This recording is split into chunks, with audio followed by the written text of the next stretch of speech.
Hi, this is Charles Kelly, Money Tips. You can't spend your way to financial freedom. Sounds a bit obvious, doesn't it? But the way I see people going about their lives is as if they're hoping that one day something will happen. They can just keep spending and spending and spending, and someday this lump sum will come in from somewhere, some windfall or lottery win or inheritance that will save their necks. Because I don't see that many people making the right plans that means that they can retire early or retire at all, or just be financially free, comfortable, well off, however you want to put it. Let me just share something with you on a screen that I use in my webinars. Okay, what does this mean to you? What does financial freedom mean to you? I think most people would like to be in their lives financially free. They want to be comfortable. They want to be in a position where they don't have to work anymore. Now, for some people, it might mean having millions and millions, and maybe even more than just a few million.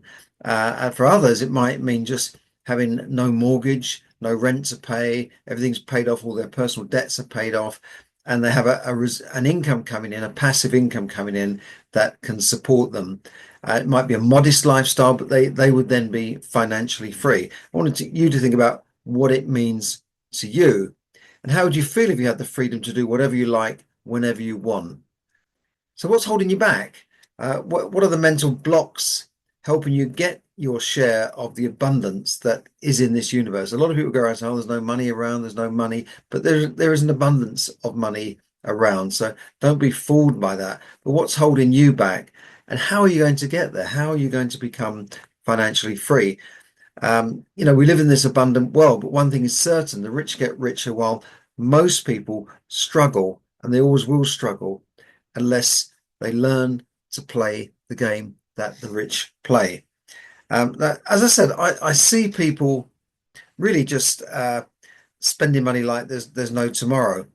And we live in what we live in a consumer world, right? We live in a society where the whole economy is geared towards spending.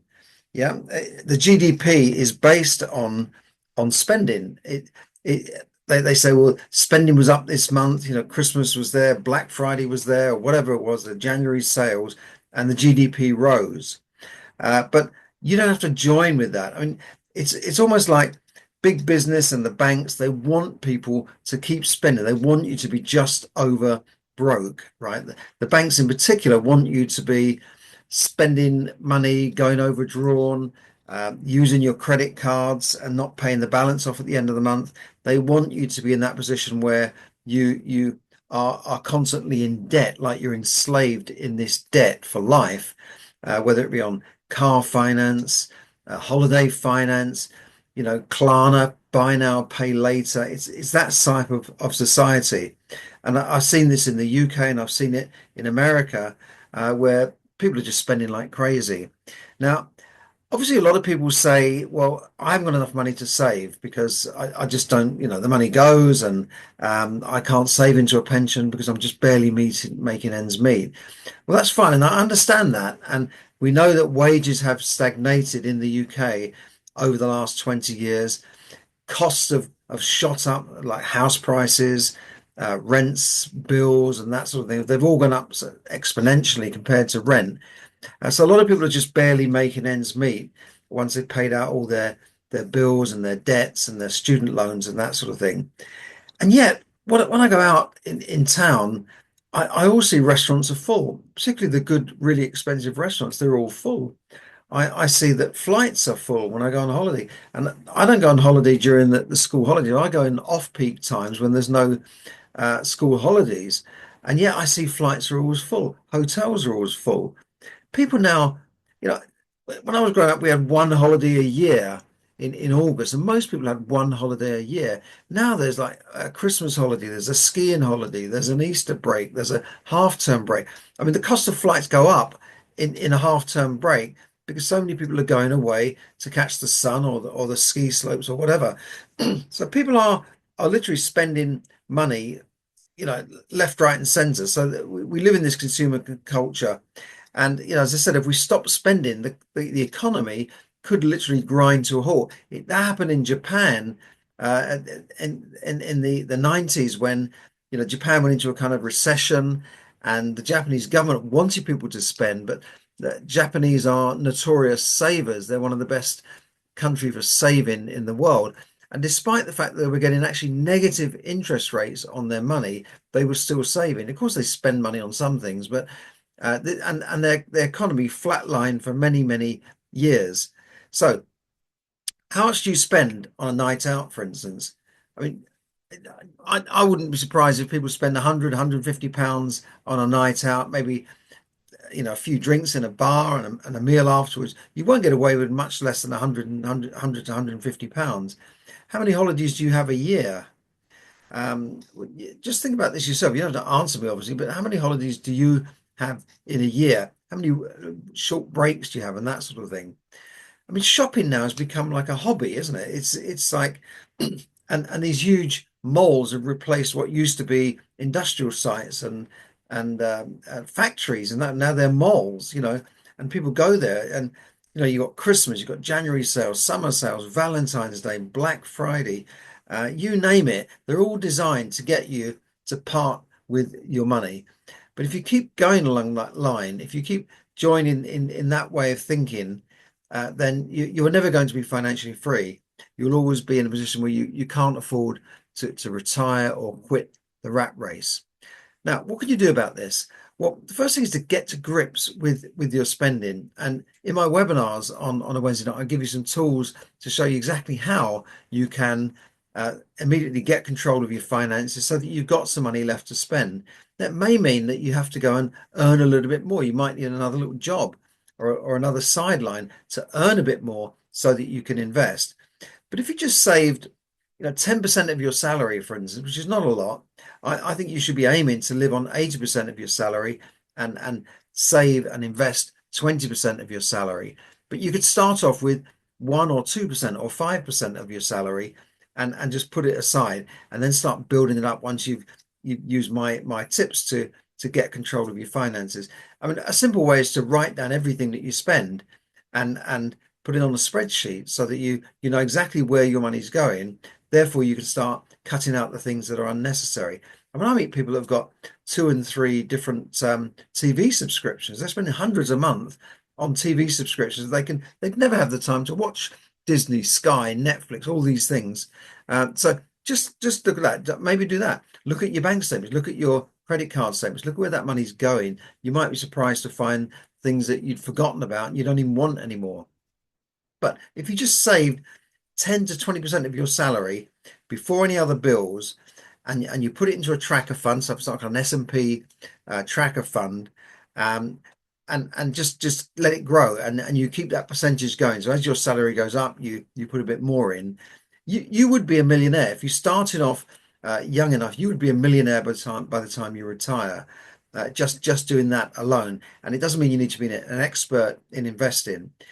The S&P 500, which is an index of the top 500 companies in the States. You've got tracker funds that are very cheap.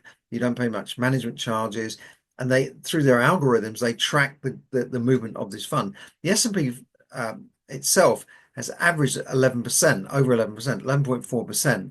So you can get a good return. Even if you've got 10%, that would be a good return on your money.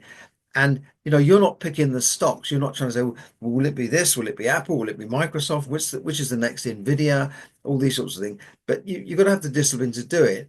Similar thing with your pension. You've got to be putting as much money into your pension as possible. Now, if you're in a job, your employer will help you. They'll be putting some money into your pension as well as you. And if you're in the government job, you've got more or less a guaranteed type of pension scheme in a government job.